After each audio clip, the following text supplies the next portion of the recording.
అధ్యక్ష, ఈరోజు పంచాయతీరాజ్ చట్టము, తెలంగాణ పురపాలికలకు సంబంధించిన చట్ట సవరణలు, మహానగర పాలికకు సంబంధించిన చట్ట సవరణలో చక్కటి డిబేట్ జరిగినటువంటి సందర్భంలో పాల్గొని చట్ట సవరణ అమలు జరిగే సమయంలో ప్రధాన ప్రతిపక్షమైన బీఆర్ఎస్ కానీ బీజేపీ కానీ వాకౌట్ చేసిపోవడం అంటే చెరువులు కబ్జాలు కావాలని కోరుకుంటున్నారా? నాలాలు ఇంకా అటు చేసింది బయటపడదని చెప్పి అనుకుంటున్నారా? ఇంకా చెరువులు, నాలాలు, బఫర్ జోన్లు అన్నీ కూడా ఆక్రమణకు గురి కావాలని చెప్పని కోరుకుంటున్నారా? అసలు ఈ సమాజానికి ఏం సంకేతం ఇస్తారు అనేది ఈ సభ ద్వారా వారిని ప్రజలు కూడా అడగవలసిన సందర్భంలో ఈరోజు వర్షాకాలం వస్తుందంటే మహానగరం మునిగిపోతుందని చెప్పనేటువంటి పరిస్థితి నుంచి కబ్జాలు గురైనటువంటి నాలాలను, చెరువులను మళ్ళీ తిరిగి తేవాలని చెప్పినట్టు ఒక హైడ్రాన్ తీసుకొని వస్తే జిహెచ్ఎంసీ అధికారులు కుదిస్తున్నారని చెప్పని అంటారు. జిహెచ్ఎంసీకి అదనంగా అధికారాలను కల్పించేటువంటి కార్యక్రమం.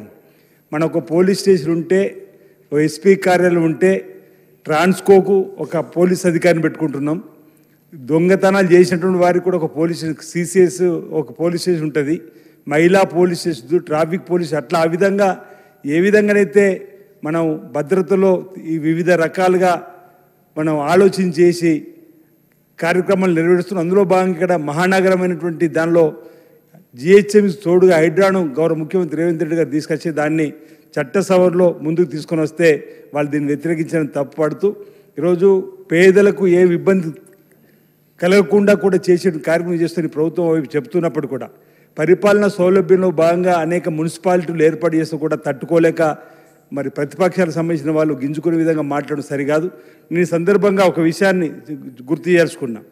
సిరిసిల్ల మున్సిపల్ పరిధిలో మాకు మున్సిపల్లో చేరమని ఒక 7 గ్రామాలు అంటున్నప్పటికీ అప్పటి మున్సిపల్ శాఖ మాచులు మరి సిరిసిల్లలో ఒక 7 గ్రామాలు కలుపుకున్నారు అధ్యక్ష. ఇప్పుడు ఆ 7గురు మేము మళ్ళీ గ్రామ పంచాయతీలు విడిపోతూనే ఉన్నారు. అంటే వాళ్ళ హయాంలో ఆ విధంగా వేములవాడలో కూడా ఒక 5 రూపాయల నా కాన్స్టిట్యూన్సీలు కూడా బలవంతంగా కలుపుకున్నారు. ఇప్పుడు మేము విడిపోతూ మాకు అవసరం లేని చెప్పి అంటున్నారు. వాళ్ళు బలవంతంగా ఆనాడు కలుపుకున్నటువంటి సందర్భం ఈరోజు మరి జిల్లా కలెక్టర్ గారి ద్వారా వచ్చినటువంటి నివేదికను ఆధారంగా ఇలాంటి చట్ట సవరణలు చేసేటువంటి సందర్భాన్ని మరి వాళ్ళు వాకౌట్ చేస్తూ పోవడాన్ని మేము తప్పుపడుతూ ఉన్నాం. ఈరోజు ఈ చట్ట సవరణలు ప్రజల అభ్యున్నతి కోసం ఉపయోగపడుతుంది చెప్పే భావాన్ని తెలియజేస్తా ఉన్నాను అధ్యక్ష.